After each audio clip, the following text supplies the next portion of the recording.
Boa noite, amigos. Boa noite. Prazer estar aqui, ver tantos rostos conhecidos e tendo a oportunidade de conhecer os desconhecidos, né? Então é uma alegria estar aqui. Eu agradeço muito a casa pelo convite, muito me honra. É muito bom estar aqui mesmo nessa casa que sempre me acolhe, sempre dá muito carinho a todo mundo que chega. Bem, faz um tempo que eu não venho aqui.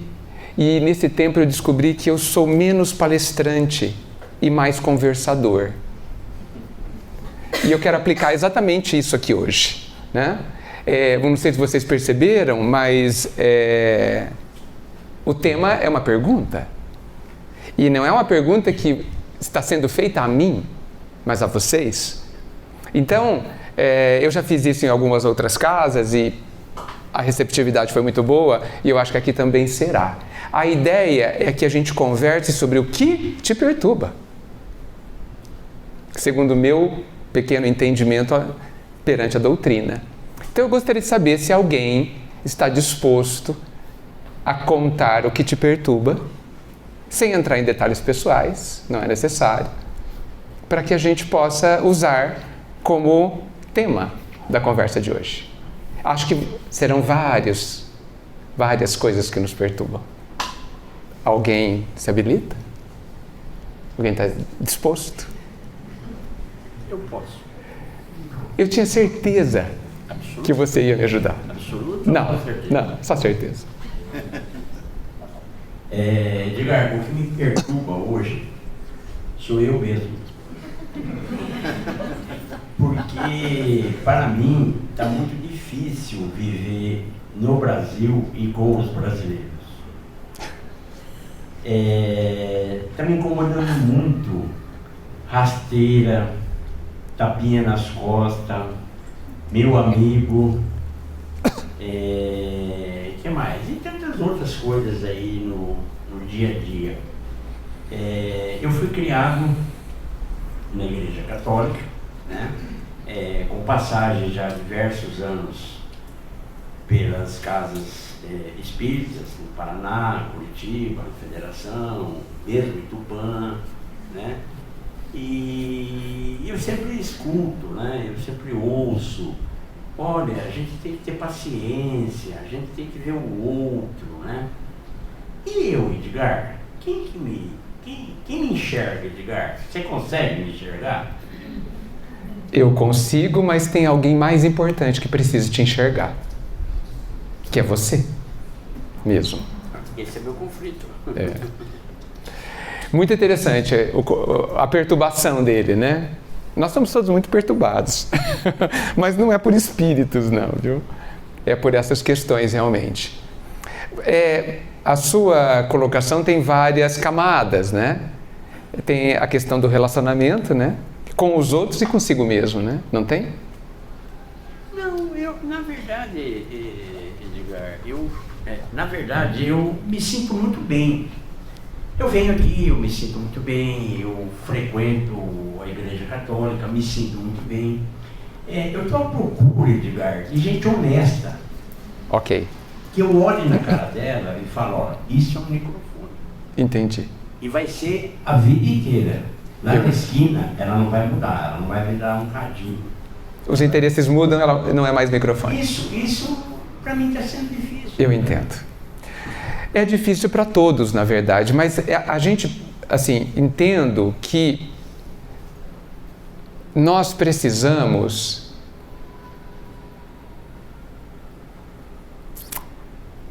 não sei se somente compreender, porque compreender às vezes é fácil, mas aceitar a imperfeição do outro.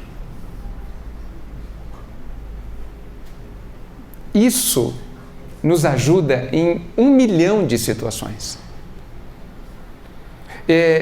Já reclamaram para mim que determinada casa espírita, não em Bauru, em outras cidades, né, que tem muito melindre. Espantados, porque numa casa espírita tem espíritas, então não pode ter melindre. E eu acho que esse espanto vem de uma expectativa ilusória. Quem é que está dentro da casa espírita? Pessoas. Como que as pessoas são? Imperfeitas. que vai acontecer lá? Imperfeições. Por que eu esperaria diferente? Essa é uma questão. Por que a gente vive no Brasil e espera pessoas 100% honestas? Por quê? Um bom motivo é porque a gente gostaria que. Mas esse motivo não muda a realidade. Então, eu não sei se determinadas inconformações, como essa que você colocou, e tem milhões que a gente poderia citar, não indica ou não representa uma não aceitação da realidade. Não aceitação da dificuldade do processo de aperfeiçoamento, que a gente, inclusive, detecta em nós mesmos. Se alguém acha que eu não erro, essa pessoa tem problemas. Tem expectativas ilusórias, infantis, talvez. Aliás, a única pessoa que a gente pode confiar como você tanto deseja é o Cristo. Dele para baixo, todos vão errar. Todos têm possibilidade de erro. Você me permite? Com certeza. O erro é inerente ao ser humano. Exato. Só que você tem que assumir. Não assumir é um erro. Sim, mas aí é 2 erros, não é um erro. Mas nós empilhamos erros. Faz parte da nossa imperfeição. Existem pessoas, você sabe, todos sabem, que querem acertar e não conseguem. Certo? Já é um avanço. Existem pessoas que ainda não querem acertar, que acham que é muito mais vantajoso errar, que é muito mais vantajoso ser desonesto, trapacear, muito mais aproveitar a ingenuidade ou a boa vontade das pessoas. Sim, existem essas pessoas, sabemos disso. E o que isso indica? Que elas estão num determinado grau e que terão que viver. Existe uma mensagem, possivelmente do Humberto de Campos, que conta que os discípulos, não sei se foi Pedro, chegou para Jesus e falou: olha, fulano aqui em Jerusalém, ele mata, ele rouba. Jesus fala: ele viverá. E Pedro falou 30 pessoas e Jesus só respondia: ele viverá, e isso basta. E eu acho que a gente precisa compreender que nós também vamos viver. Porque se a gente deseja que o outro seja de uma determinada forma, isso me parece implica que nós tentemos ser também, e eu sei que você tenta.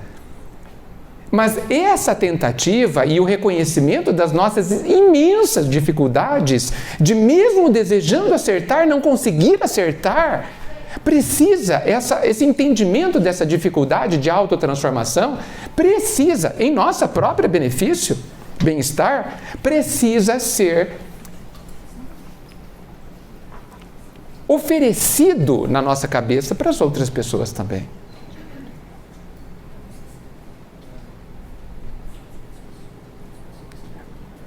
A lei de liberdade diz que o outro tem o direito de ser como é. Concorda?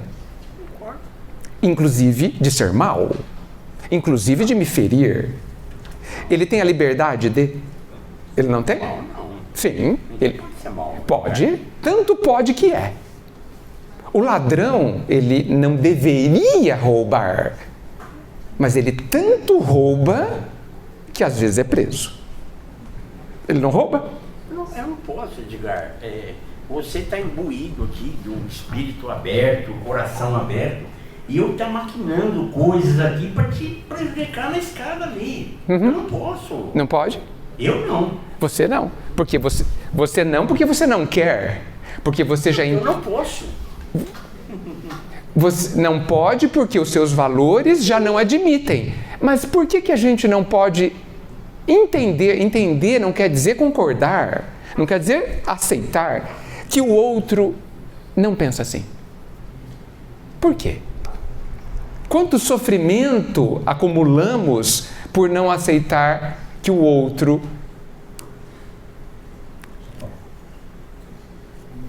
não aceita determinadas coisas. E O que Jesus pensa do estado do planeta? Se ele viesse aqui, ele ia passar apertado. Ele sabe como está. Se ele voltar, que nem estão dizendo aí que vai voltar agora, tem uma porção de pessoas aí anunciando que logo ele volta. Pode Edgar. Eu não queria estar na pele dele não, viu? Também não. Nunca quis, inclusive, porque desde aquela época já foi problemático. Mas Jesus, entendo, veja, é muito significativo que a última colocação de Jesus na Terra enquanto encarnado, encarnado, né? Depois ele apareceu de outras formas. Foi um pedido ao Pai para que nos perdoassem. Por quê? Porque ele entendia que a gente não sabia o que estava fazendo. Quem é que vocês conhecem que não sabe o que está fazendo? As crianças. As crianças não têm consciência do que estão fazendo, certo? Será que ele não estava nos dizendo que ele nos enxerga assim? Como crianças espirituais, que devemos ter mais ou menos uns 4, 5 anos? Eu acho que é possível a gente refletir que a vida nos enxerga dessa forma e nos dá um espaço delimitado de atuação para que a gente aprenda, muitas vezes com lágrimas, de que não vale a pena. Alguns de vocês, pela idade, foram criados dentro de um chiqueirinho, né? Os novos eu vou explicar. Uma caixa de bacalhau. Chiqueirinho é um quadradinho assim que era de madeira na minha época, há 50 anos atrás, né? A mãe tinha que fazer o que tinha que fazer na casa, né? Geralmente trabalhava dentro de casa, como dona de casa, e deixava o filho ali dentro. O que aquilo significava? Significava que ali dentro eu podia fazer o que eu quisesse, mas não podia sair. Então, às vezes eu penso que o pai já foi chamado de a ordem, com todas as letras maiúsculas. Mas uma ordem tão perfeita que admite focos de desordem dentro dele. Ou por aí. Ele parece que ele admite que aqui no planeta o planeta inteiro seja uma desordem. Que aqui a gente está no nosso chiqueirinho, mas não saiam daí. E nós só sairemos de verdade, porque a gente foi ali e já voltou, né, rapidamente, quando a gente tiver condições de não bagunçar outros lugares não permitidos da casa dele, né? Então, é um tratamento de criança. Olha só como nós somos tratados como criança. Ele conta tudo pra gente? Não. Conta gradativamente. Primeira revelação, segunda revelação, terceira revelação. A terceira revelação, que está aqui há quase 160 anos, a gente não entendeu quase nada. Quase nada. Ela é tão ampla, tão profunda, que a gente vai demorar alguns séculos para entender. Particularmente, talvez muitos séculos, né? Por quê? Porque somos crianças, mas já temos condição de pegar o fio da meada. Por isso que foi dado. Talvez haja uma quarta revelação, não sei, quando a gente tiver uns 10 anos de idade espiritual, né? Então, eu tenho a impressão, fechando a minha resposta, que essas angústias, que muitos têm, eu tenho certeza, vão se acalmar quando a gente olhar sobre a perspectiva da imortalidade. Porque se a gente olhar sobre a perspectiva de uma vida, é desesperador. Concorda? Desesperador. A gente vai falar, não, esse mundo não tem jeito. Nessa existência não tem mesmo. Em 100 anos, esquece. Há 30 anos, os grandes países do mundo estão discutindo as mudanças climáticas. E não fizeram praticamente nada. Só falaram que fariam. 30 anos. Então, sobre a ótica de uma existência, se não formos imortais, é desesperador. Felizmente, cada vez mais nós estamos convencidos de que somos imortais e que a nossa perspectiva precisa ser ampliada. E para entender que a evolução de cada um, inclusive, basta olhar a própria, é extremamente lenta. Mas, para fechar de verdade, se nós não compreendermos que tudo está acontecendo segundo leis disciplinadoras e que fomentam o progresso, nós também nos desesperaremos. Eu acho que é isso que eu consigo responder. Espero que tenha sido útil. Começamos muito bem. Obrigado. Quem mais?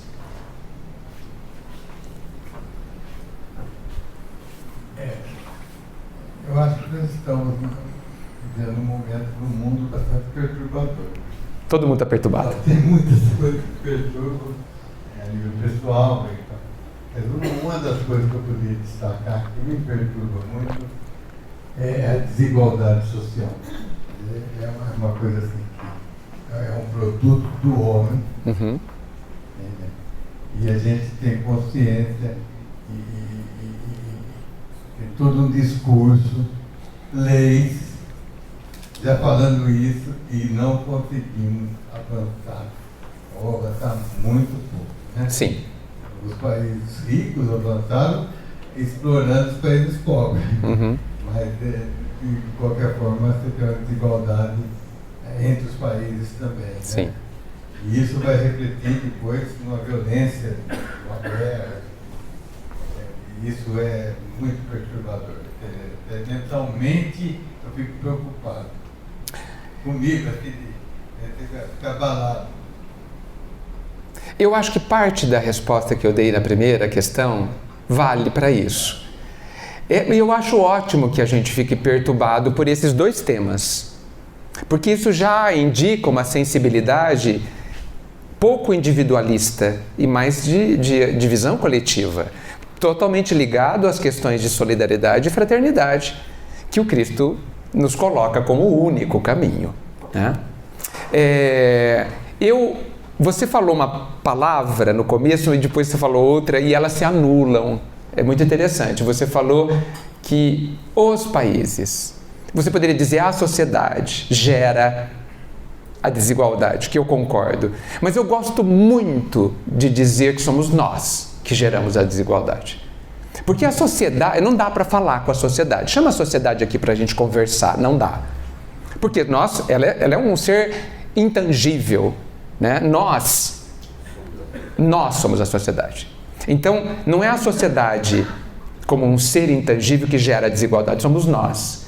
E quanto mais consciente disso formos, mais a gente vai agir, falar e pensar, sentir de uma determinada forma que vai anulando. Vou dar um exemplo. Quando a gente compra o que não precisa, a gente está estimulando a desigualdade social. Olha o poder que a gente tem. Veja, nós somos aquela gaivota que faz o verão. O meu verão. O verão das pessoas ao meu redor. Ah, mas eu não impacto o mundo inteiro. Não. Mas a guerra, e existem guerras, elas são formadas por milhares de conflitos familiares que repercutem num acumulativo gigante para formar uma guerra. Eu nem vou falar guerra real, porque guerra real são todas. Uma guerra com armas. Agora, vamos observar se dentro dos nossos lares, o nível de paz ou de guerra que existem neles. Essa é a nossa responsabilidade. Porque é muito cômodo a gente falar e criticar, e a gente tem que criticar mesmo, da guerra que está acontecendo não sei na onde, se eu mantenho, contribuo para uma guerra na minha casa, com uma guerra no meu vizinho, com uma guerra no trânsito, com uma guerra no trabalho, com uma guerra no centro espírita. Qual a minha diferença? Ou aquele que puxou a arma, ou que decretou a guerra? Talvez bem pouca, talvez só a amplitude. Mas eu estou contribuindo. Existe uma mensagem Emmanuel que fala que na algazarra, um silêncio contribui para diminuir a algazarra.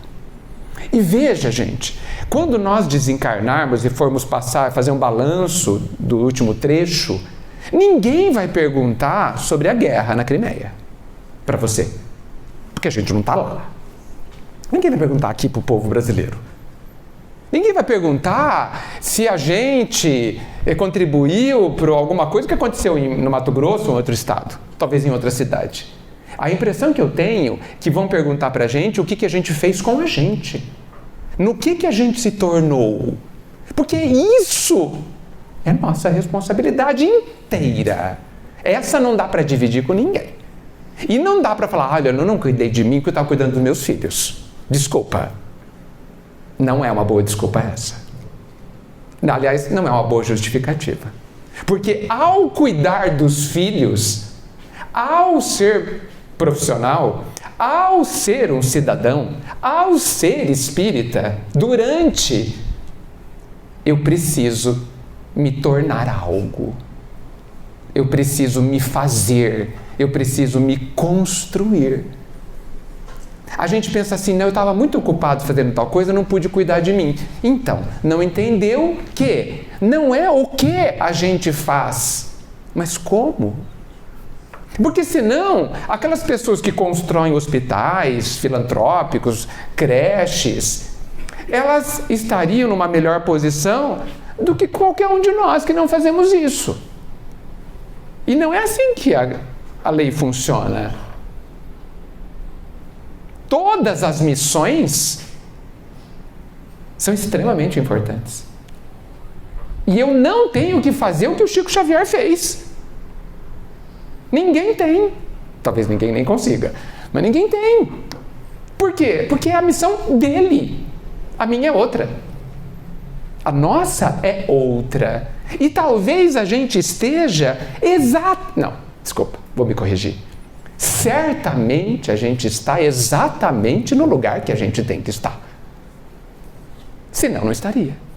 Senão a vida não deixaria que a gente estivesse.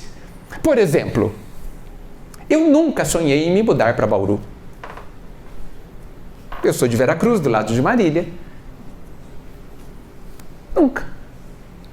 Passou pela minha cabeça mudar-me para cá. E um conjunto de circunstâncias me trouxe até aqui. Alguns anos depois, eu entrei numa reunião mediúnica e o mentor disse assim, esperava você há 8 anos. Mas há 8 anos eu não tinha nem pensado mesmo em sair da minha cidade. Então, nós temos uma programação de trabalho. Ninguém entra numa escola sem um plano pedagógico. E nós estamos numa escola. E muitos de nós sabemos qual é, só não lembramos, mas não lembramos objetivamente, mas de alguma forma lembramos. Então, nós precisamos, só para fechar, sair da tragédia da comparação que a gente faz um com os outros e entender que o meu lugar de jardineiro, de motorista de ônibus, eu comecei pelos que a sociedade desvaloriza. O meu lugar de empresário, o meu lugar, só para falar dos outros, o meu lugar de professor, qual que é o meu lugar?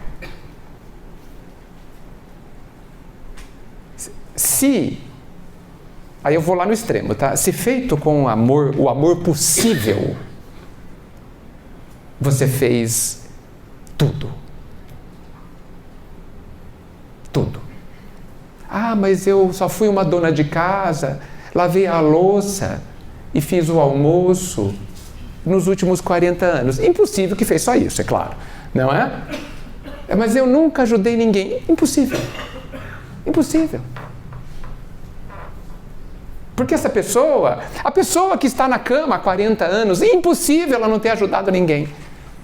Porque a própria condição dela, muda, surda e cega, exemplo, ajudou as pessoas que a ajudaram. Oportunizou que pessoas que a ajudaram desenvolvessem sentimentos, fizessem o melhor, mobilizassem os seus sentimentos. Ela foi extremamente útil. Faz sentido, gente? Então, aproveitemos a nossa preocupação profunda e justa e bela da desigualdade social, de muitos aspectos, e vamos analisar o que está nas nossas mãos. O que eu posso fazer? É só isso que nos vai ser pedido. Nada mais. Que bom, né? Que bom. Faz sentido? Muito bom. Assuntos sérios hoje, hein? Bem, toda perturbação é séria.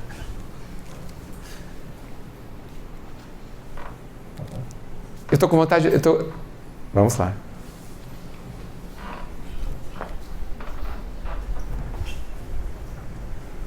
Boa noite, Edgar. Tudo bem?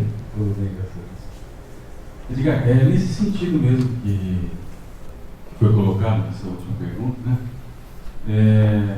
O que a gente tem percebido muito é que as pessoas se preocupam e têm até um comportamento psicológico alterado, para não dizer questão de depressão e tudo mais, por coisas que acontecem muito distante e não estão nas suas mãos. Como você disse, não está próximo de nós. Não temos como atuar sobre aquilo. E as pessoas acabam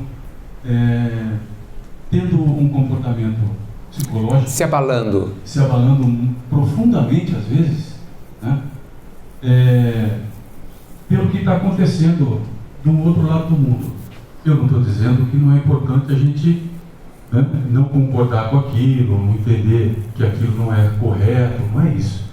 Eu estou dizendo o sentimento que a gente tem em relação a essas coisas, como você disse, não está na nossa mão, não é? Não diretamente, né? Mas lembra que meus sentimentos, meus pensamentos interferem. Exatamente. Na oração, sim, que a gente pode fazer e coisas assim. Sim. Mas o que eu tenho percebido muito, atendendo até algumas pessoas na casa espírita, né? Essa angústia que as pessoas têm, né? Pelo que está acontecendo no mundo, né? Angústia que está acontecendo no Brasil, com questões políticas, né? E que afeta muito, mas muito, a sua vida diária. Por uma situação que ela não tem o que fazer, né? A não ser as nossas orações e o nosso pensamento para ajudar naquela situação. E as pessoas acabam tendo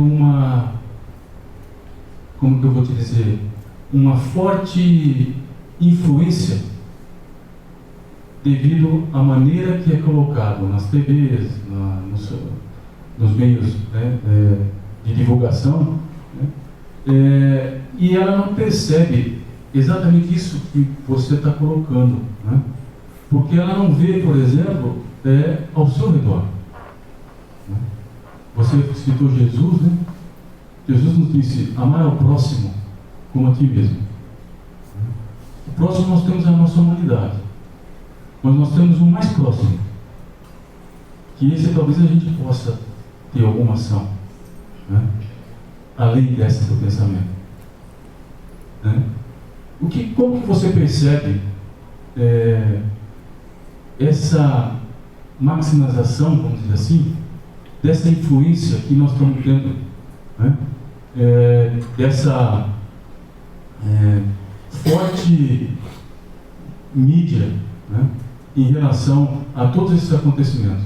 As pessoas acabam não tendo essa visão do seu meio ser mais importante do que a preocupação e o sentimento, como eu disse, não o sentimento de mas esse sentimento de ficar preso, né, naquela vivência que nós não conseguimos ter, né? E gera um sofrimento muito grande na pessoa. Tem várias questões para colocar. Primeira questão: nós somos responsáveis por aquilo que a gente escolhe consumir. Ninguém é obrigado a comprar tomates, certo? Compra porque quer, certo? Ouço a notícia que quero, certo? Então, se eu gosto de notícias de desastre, depois fico chateado e aflito, tal, é uma escolha de consumir alimento estragado. Vai dar dor de estômago, vai dar angústia. Lei da sintonia. Aí eu concordo com você. Porque eu não estou perturbando. É a única coisa que ele concorda comigo, viu? Porque eu não estou perturbando o outro. Então, se eu gosto de sangue, eu ligo no da Atena. Sim, O acabou. problema é meu. Sim. Agora, eu não posso perturbar ela. Não deveria.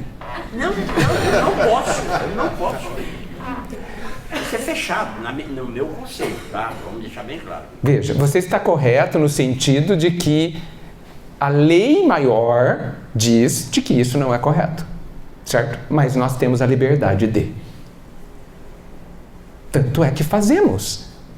O fato de fazermos implica o poder de fazer, não o direito, mas o poder.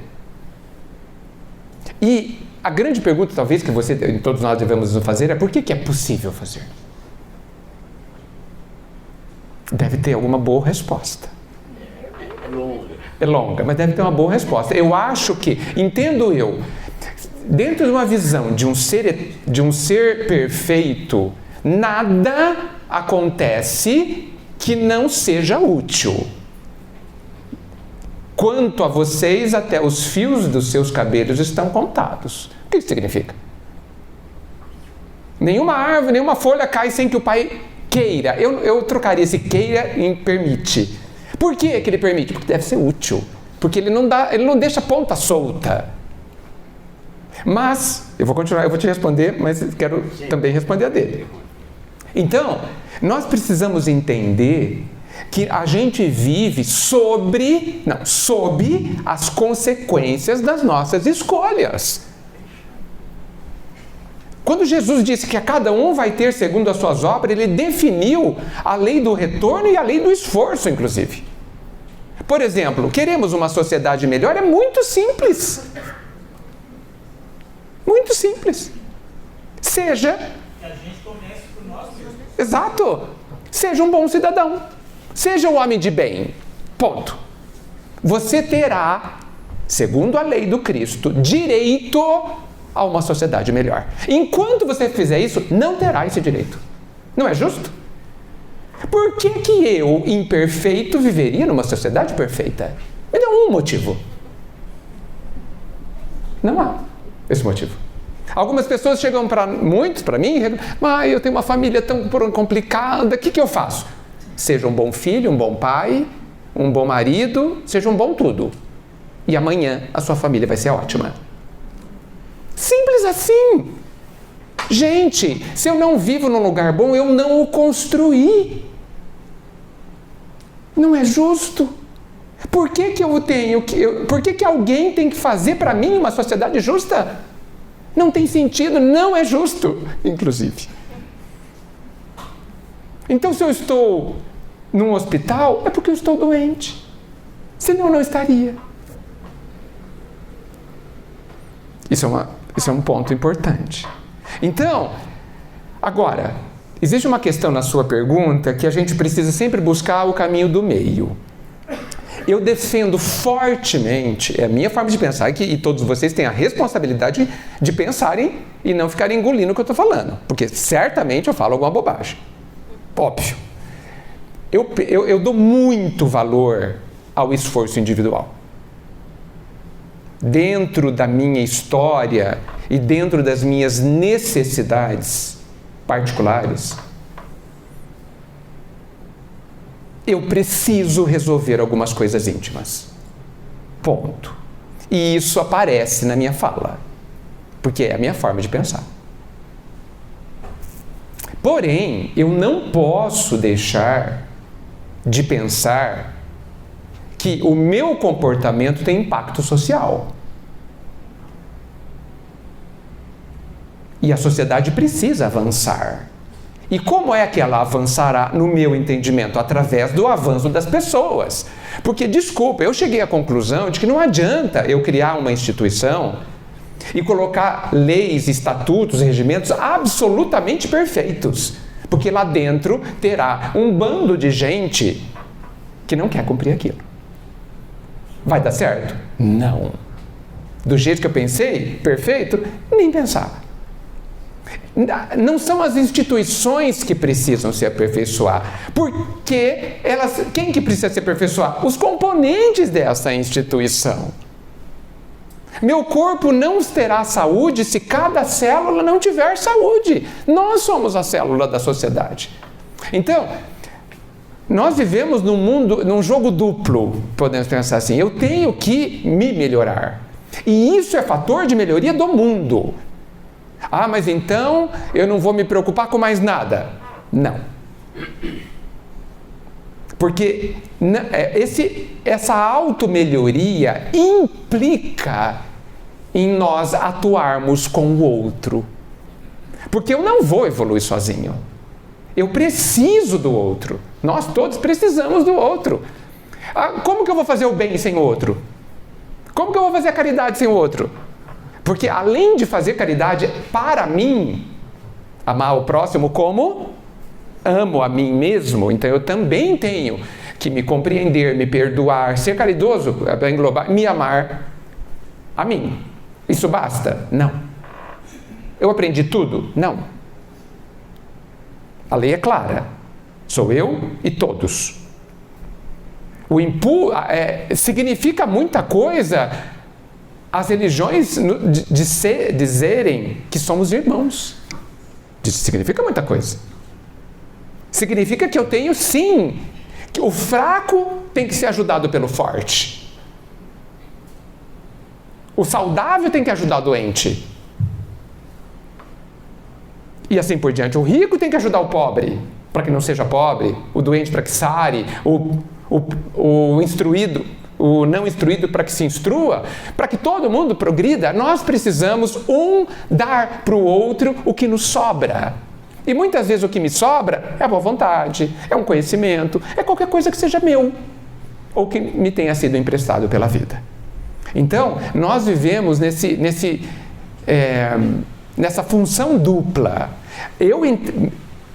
De mim para mim, eu preciso dizer, porque entendo dessa forma, que a melhor forma de eu influenciar o mundo é me auto-melhorando.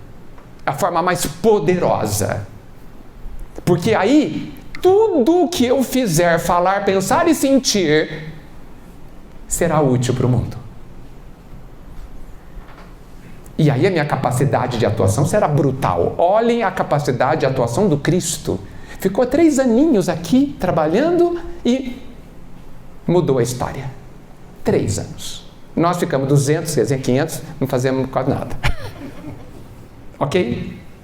Alguém respondeu? Levantou a mão. Calma. O microfone é importante. Obrigado. Oi. Parece que você já falou para mim, eu moro em Bauru faz mais ou menos 1 ano e pouco. Eu não consegui fazer um amigo aqui até agora. Eu sinto muito sozinho. Pessoas, vocês estão ouvindo, né? Muito sozinho. Mas o que você está falando foi para mim. Desapareceu todo mundo que veio para mim. E assim, eu não sei o que acontece. Onde estou orando, onde estou acertando, mas eu me sinto muito sozinho, não tinha um amigo. Agora eu vim em São Paulo, tinha um monge, aqui não tem ninguém. Não sei, a cidade não gosta de mim. Por que a cidade não gostaria de você? Não tem a menor... Bem, aí nós que não gostamos dela. Né?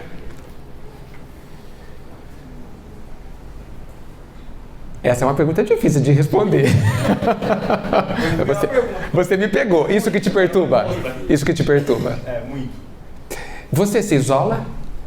Eu tento. Eu trabalho com telemarketing, trabalho passo para outro, né? Ou seja, converso com centenas de pessoas todos os dias. Sim.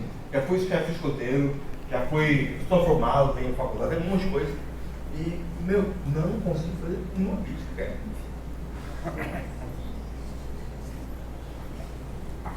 Eu tento me isolar, mas...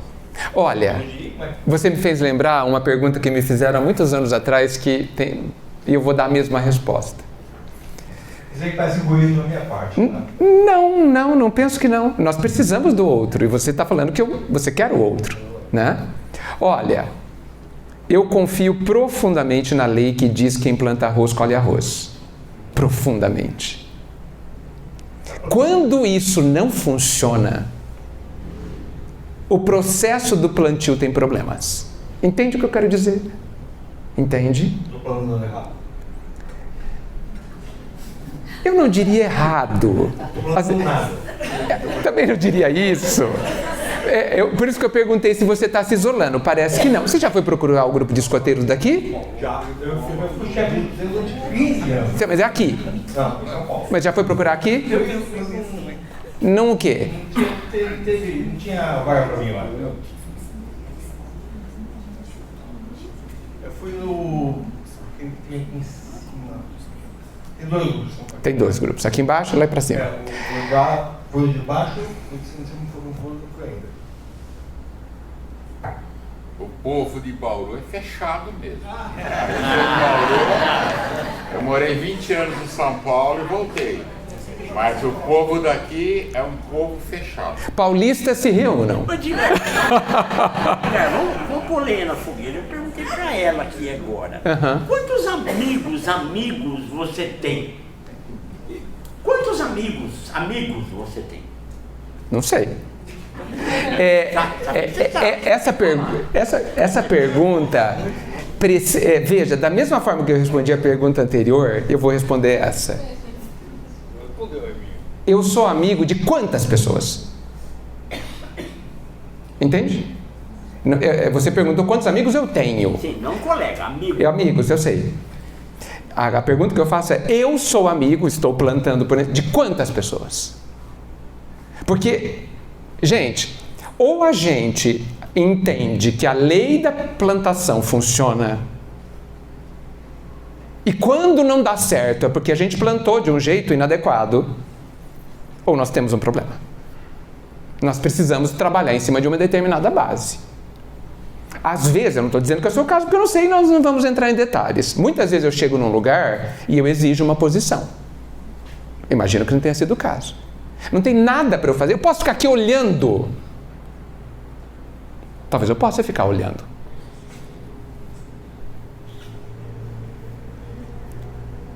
Porque para todo tipo de relacionamento a gente precisa buscar situações que oportunizam o avanço dessas situações. É lento.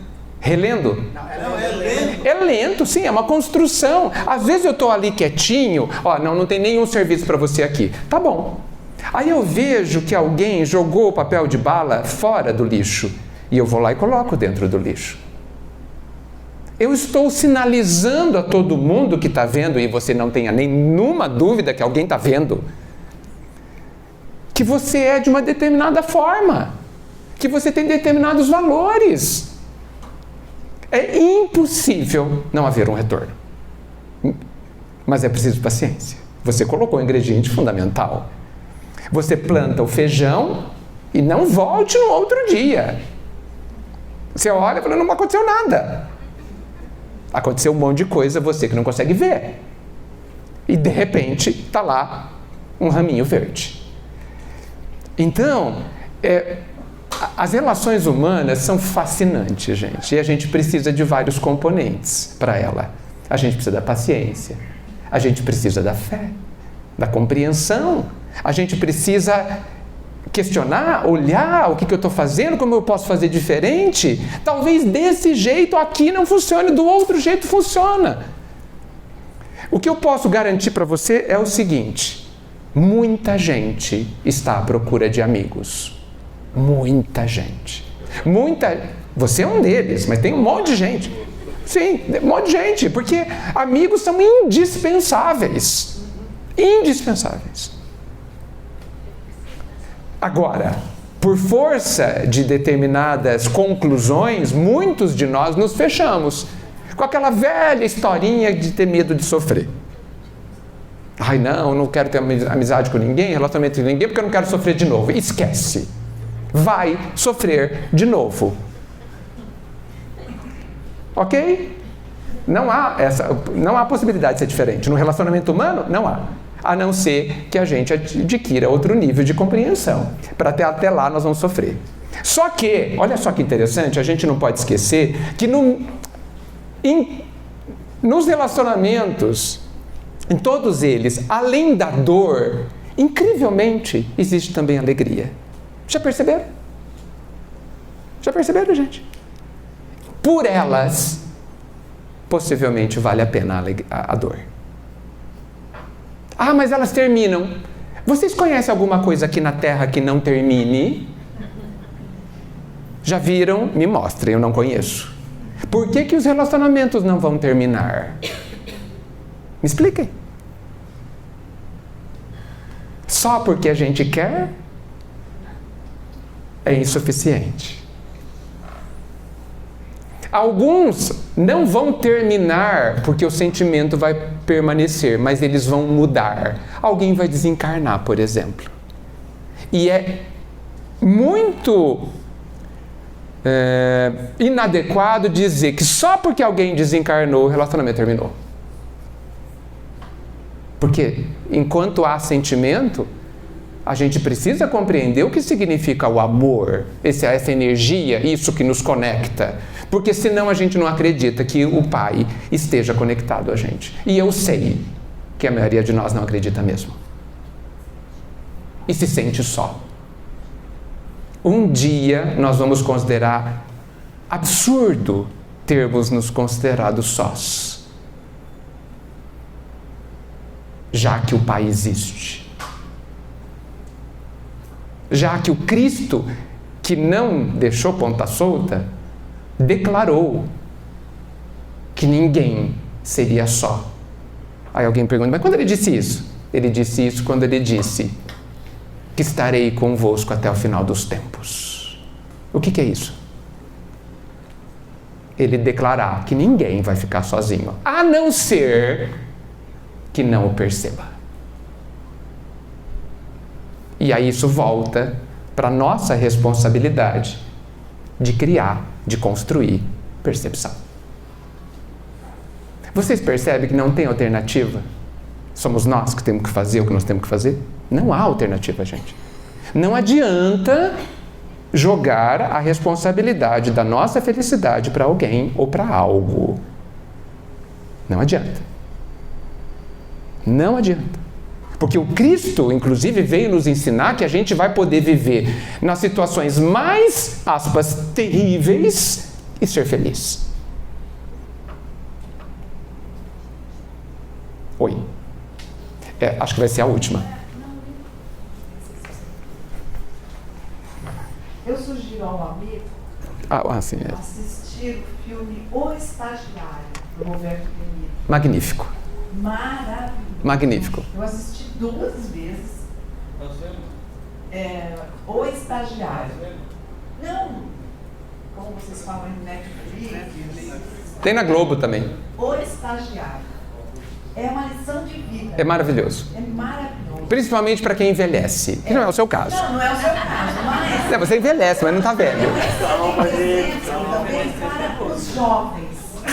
Que ele foi totalmente anulado. Era uma pessoa bem sucedida, não vou dar uma spoiler, mas ele era uma pessoa... Chegou lá como estagiário, entendeu? Ele foi conquistando. Mas se você já assiste de novo, observando de outra forma. É aquilo que o Edgar falou. Né? Que a gente passa, vê um papel de bala, a gente pega e coloca no lixo. Alguém vai nos observar. E ele foi conquistando. Né? Com muita paciência e paciência. Segurança. Então, é o que eu posso dizer. Mas a gente pode conversar com ele depois da palestra também. Aliás, pode continuar aqui para todo mundo ser amigo. Ele está aguardando convites, viu, gente? Muito bem. Eu acho que nós não temos mais tempo para mais uma perturbação. Edgar, você estava falando de felicidade. Defina a felicidade. César, não faça isso comigo. Mas eu vou definir. Eu vou pedir para Gandhi definir para a gente. Gandhi deu uma definição de felicidade que, no nosso entendimento, é completamente coerente com o do Evangelho.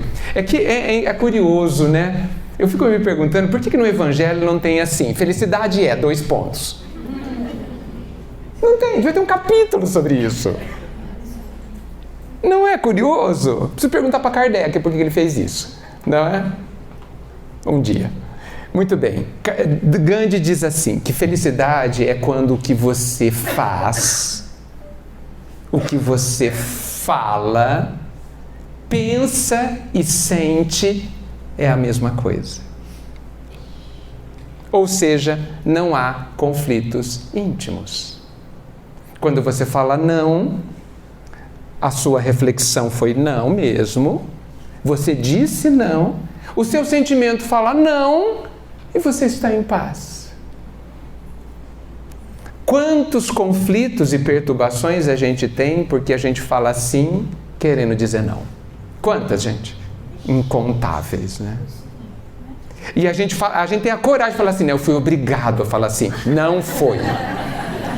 Não foi, não tinha uma arma na sua cabeça, uma faca no pescoço. Não tinha, não vi. Não vi. Falou porque decidiu. Porque fez um jogo, fez um cálculo, e entre o pagar e o receber, você decidiu falar sim. Mas o seu coração, ou melhor, a sua consciência, falou assim, por que você disse sim? Me explica. E a gente não consegue explicar. E ele não ia gostar mais de mim. Eu falei porque ele não ia gostar mais de mim. Porque é teu chefe. Porque é teu chefe. Escolhas. Escolhas. Vou contar uma história rápida, dá tempo. Uma vez uma moça chegou para o Divaldo e falou assim, Divaldo, eu tenho um problema. É o seguinte, até ontem eu tinha um amante. Mas eu terminei com ele hoje. E eu quero ficar com meu marido. Pronto, ok. Mas o problema é que o meu amante está me chantageando. Falou que vai contar para o meu marido. O que eu faço? Ele falou, simples. Conta você para o seu marido. E aí ela respondeu, mas ele vai terminar comigo? Ele falou assim, isso é problema dele. Não é? Isso é decisão exclusiva dele. Você não tem nada a ver com isso. Olha, que coisa linda isso, gente. Olha que apontamento, que seta na direção da liberdade e da paz interior que o Divaldo estabeleceu ali. E completamente coerente com o que o Gandhi colocou como felicidade. Mas ele vai se separar de mim.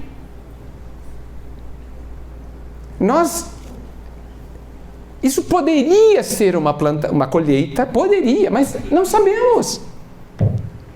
E olha, ela corre o risco de ser escrava do amante, escrava emocional, com medo da reação do marido. Qual dor se é maior? Será? É uma grande dúvida. A dor do marido abandonar ela ou a dor de ser escravo emocional? Agora, é um caso forte, vamos pensar assim. Quantos casos pequenos a gente faz isso no nosso dia a dia? Então, Gandhi sugere o que está no Evangelho, que felicidade é a paz da consciência, correto? O que é essa paz da consciência? É quando o mundo estiver bem? Não. Não é. Jesus passou pelo mundo conturbado, um pouco mais que esse, e estava muito bem, obrigado. Certamente ele era feliz como é até hoje e tinha paz. E aí? Então, isso vem inclusive reforçar essa questão de que eu preciso me transformar primeiro. Porque quem sou eu, inclusive, a transformar alguém? Aliás, desculpa, eu falei muito errado. Eu não tenho que me transformar primeiro, eu tenho que me transformar, ponto. É tudo que eu tenho que fazer. Porque se eu trabalhar para transformar alguém, eu tenho um problema. Não é da minha alçada, não é minha responsabilidade, eu não tenho poder, não tenho nem o direito. Eu me tornaria um obsessor. Como nós somos obsessores, muitas vezes, um dos outros. Né? O que é um obsessor? Obsessor é aquela pessoa que quer que você faça o que ela quer. Tá certo? Vocês lembram de alguém que está lá em casa? Ou a gente lembra da gente mesmo? Mas eu tenho certeza que aqui ninguém quer que alguém seja diferente. Tenho certeza absoluta.